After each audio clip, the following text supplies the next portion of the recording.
Hey everyone, I'm Mia. Welcome to Her Court Daily. Today's WNBA story is honestly wild. Jessica's got the full breakdown. Mia's right. This is one of those stories you remember where you heard it first. Caitlin Clark attempted exactly one free throw in Dallas on Thursday night. One. Her own teammate, standing at the same line in the same building in front of the same three officials, went 15 for 15. That is not a conspiracy theory. That is the official box score of a 91-85 loss. And it is the number the Indiana Fever have not explained to anybody. Not in the post-game availability, not in the pre-game availability the next day, not in a single line from anyone with a title and a microphone. And once you understand why that gap exists, this stops being a story about referees and becomes a story about a decision somebody inside that organization made and still refuses to put their name on. Here is what we are actually digging into today. Caitlin Clark got run over, grabbed, bumped, and eventually put on the floor knee first in Dallas on Thursday, August 20th, and the entire internet is arguing about the officiating. Fine, but the officiating is the easy answer. The harder question, the one nobody on that sideline has answered, is why Indiana's offense in the second half looked nothing like the offense that won them 5 straight games. Why the best passer in the league spent long stretches standing in a corner watching, and whether there is a quiet minutes and usage directive on Clark right now that has nothing to do with basketball and everything to do with the calendar. Stick with me, because there is also a 5.4-second sequence right before halftime that almost nobody noticed, and it changes how you see this entire night. I will come back to it. And do me one favor before we go deeper. Hit that like button and drop a comment telling me whether you think Clark's usage in the fourth quarter was a coaching choice or an order from above, because I am reading every single one of those, and subscribe so you actually get these breakdowns the same night they happen instead of 3 days late. So let's set the table properly. Coming into Thursday, the Fever were the hottest team in the league. 5 straight wins. An offense running at a rating north of 117 during that stretch, which if they held it, would be a new WNBA record. A team on pace for a franchise record 29 wins, sitting at 23-12, suddenly being talked about as a genuine finals problem for New York and Las Vegas. Stephanie White had just been named Coach of the Month for July after an 8-2 run. Everything was fine. Everything was, on paper, better than fine. Then Dallas happened. Arike Ogunbowale went off for a season-high 32. Jessica Shepard put up a career-best 26. And the Wings did it without Azzi Fudd, who is done for the year after knee surgery, which tells you the Fever didn't get beaten by a super team. They got beaten by a short-handed one. Kelsey Mitchell tied her season high with 37 points on 9 of 18 shooting, 4 of 7 from 3, and, write this down, 15 made free throws out of 15 attempts, all while playing through an illness. She also made history, scoring 20 or more for the 21st consecutive game, breaking a record that belonged to Aja Wilson. That is a genuinely incredible achievement, and Mitchell deserves every bit of the flowers. Nobody should be mad at Kelsey Mitchell. But Caitlin Clark finished with 10 points and 9 assists on 4 of 15 shooting, 2 of 8 from deep. Paige Bueckers had 13 and 8. The 2 most famous #1 overall picks in the sport combined to shoot 9 for 31, which is the kind of stat line you normally only see in a rain-soaked outdoor exhibition game. And that was the polite version of the drama. The impolite version came in the fourth quarter, and it is why your timeline has been on fire ever since. Chasing Clark off a screen late in the game, Dallas guard Odyssey Sims, and yes, that is the same Odyssey Sims who wore an Indiana Fever jersey last season on a hardship deal, took Clark down. Clark went knee first into the hardwood. She grabbed her left leg. She stayed down for a beat. And then, because she is Caitlin Clark, she got up and kept playing. Now here is where I am going to be straight with you instead of just feeding you what you want to hear. Other camera angles suggest Sims may genuinely have lost her footing on that play.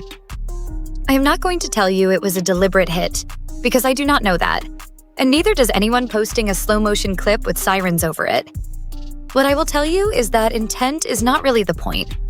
The point is what happened in the sequences around it, because there was another possession, the one that actually went viral, where Clark faked Sims out of her stance, drove, and got fouled multiple times in a single trip, and the officials swallowed the whistle every time. That clip traveled far enough that longtime former ESPN anchor Linda Cohn replied to it publicly with 4 words that summed up the mood of an entire fan base. No end in sight. 4 words. From a broadcaster who has spent decades not saying things like that. That is not a fan account with an anime avatar. That is someone with actual credibility looking at the tape and saying out loud that this is not getting better. But that wasn't the whole story, because now I owe you that 5.4-second sequence. Right before halftime, the Wings had a foul to give, and Paige Bueckers went to use it. She deliberately fouled Clark.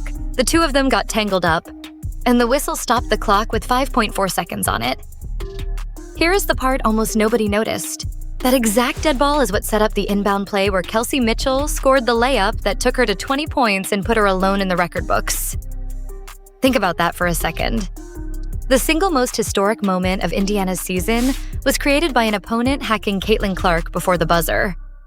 Bueckers and Clark, by the way, are about to be teammates on the senior United States national team, because the FIBA World Cup runs from September 4th to the 13th, and Clark, Bueckers, and Aliyah Boston are all expected to make their senior World Cup debuts. So the woman fouling her in August is guarding beside her in September, only in this league. Which brings us to the part the Fever have not answered. Watch the second half back and you will see the same thing over and over. Clearouts for Mitchell isolations against a set defense, Aliyah Boston catching at the elbow and holding it while nothing developed around her. And the best passer in this league. A player who is top 3 in the entire WNBA in both scoring and assists, the only player in the league who can say that, parked on the weak side with no screens coming her way. Not one flat screen. Not one flare. Nothing designed to get her the ball moving forward. When a possession did break down and Clark had to create from a standstill against a wall of help defense, she got grabbed, and the whistle stayed quiet. Rinse, repeat, 91 to 85. So the question is not, why didn't the refs call it? The question is why the offense was built that way in the closing stretch of a game the Fever needed to hold the top of the East. And that is where the silence gets loud. Because there are only 3 honest possibilities, and Indiana has publicly confirmed exactly none of them. Possibility 1. It was purely a coaching read. Mitchell was cooking, riding the hot hand is defensible, and White simply went with the player who could not miss. Possibility 2. It was a minutes and workload management call. Because Clark has been managing a back issue for most of this season, she is averaging around 31 minutes a night across 32 appearances, and the World Cup starts in under 3 weeks. Possibility 3, and this is the one the fan base believes. Somebody above the coaching staff wants her wrapped in bubble wrap until September. And nobody wants to say that out loud because admitting it would mean admitting the Fever are managing their franchise player through a playoff race. I want to be very clear here so nobody misquotes me. There is no confirmed report of a load management order coming down from the front office. Nobody in that building has said it. What I am telling you is that the Fever have had multiple media availabilities since Thursday. The league requires both head coaches to be available before and after every single game. And the one thing that has not been walked through, step by step, is the closing minutes plan and who signed off on it. When an organization answers everything except one question, the one they skip is usually the interesting one. And here is a detail that keeps rattling around in my head. Clark has not missed a game since the 92-89 win over Phoenix on July 9th, and she has been carrying a back issue for most of the year. She has been listed as probable, over and over, week after week. Probable is one of the most useful words in professional sports, because it means she is playing, while quietly reminding everyone that something is not right. 11 double-doubles this season, including 5 in her last 6 games. 22 points and 8.3 assists a night, a career high in scoring. That is not a player being protected. That is a player being ridden. So, which is it, Indiana? You cannot run her into the ground and manage her at the same time, and the fans deserve to know which plan they are actually watching. Now, if you have been following this team at all this month, you already know why every one of these questions lands harder than it normally would. Because this is not an isolated week. Go back to August 8th at the United Center. Sophie Cunningham, who, let's be honest, is the toughest and most fearless competitor on this roster, and the one player who has never once hesitated to stand in front of a teammate, took a brutal shot from Chicago's DiJonai Carrington near the head and neck area. Flagrant 2. Automatic ejection. Cunningham called it intentional. And then Carrington posted the phrase, white privilege, on social media and tagged the Fever, which detonated the whole thing into a national story. Carrington later said she never claimed the call itself was about white privilege, which clarified approximately nothing. Stephanie White's response is what set the fire. She said she thought the officials got the call right, but she did not believe the contact near the head and neck was intentional, and she did not agree with the ejection. Read that as a coach trying to be even-handed if you want.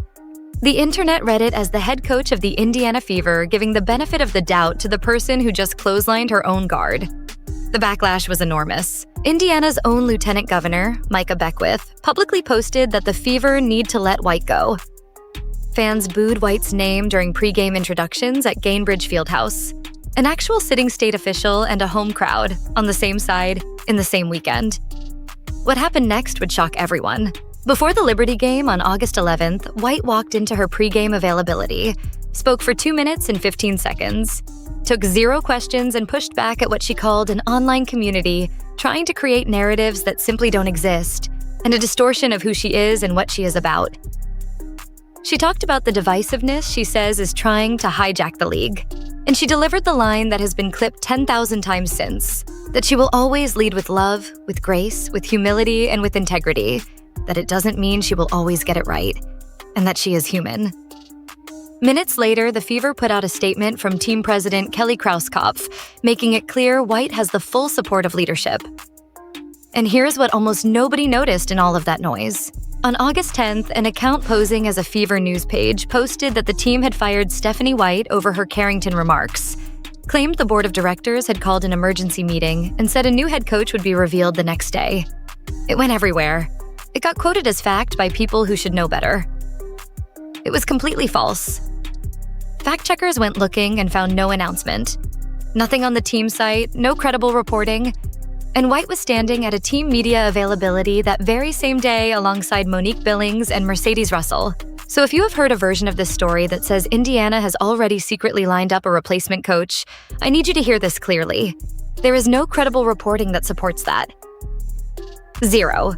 The rumor was manufactured. I would rather tell you the boring truth than sell you a fake scoop. And honestly, the real story is messier than the fake one anyway. Because here's the twist that breaks the whole neat little narrative in half. When reporters went to the players, the actual people in that locker room, the ones with something to lose, they defended her. Caitlin Clark and Sophie Cunningham both stepped up publicly for Stephanie White. Multiple stars on that roster backed her. That is not what you would expect from a team that is supposedly at war with its coach. So you have this bizarre split. A fan base and a state politician calling for a firing. A front office issuing statements of support, a coach reading a prepared statement about narratives, and the players quietly saying she has their backs. Somebody's version of this is wrong, and the honest answer is that the truth is probably sitting in a group chat none of us will ever see. But that still leaves the tape. And this is where I will give you my actual opinion, because you did not click for a press release. Defending your coach in a scrum and being well served by your coach's fourth quarter plan are two completely different things. Clark can genuinely have White's back as a person and still be badly used as a player. Both can be true at once. What I saw in Dallas was a roster leaning on one scorer, while its franchise creator absorbed contact for free. Boston finished with 14 points and 9 rebounds, doing her usual honest work in the paint. Lexi Hull scratched out 9. Cunningham could not get one to drop, going 0 from 4, which happens to everybody and does not change the fact that she is the emotional spine of this team. And the entire bench combined for 4 points. 4. That is not a team problem you fix with a whistle. That is a design problem. And the receipts on the officiating question stretch back further than Thursday, which is why the fan base has stopped giving anybody the benefit of the doubt.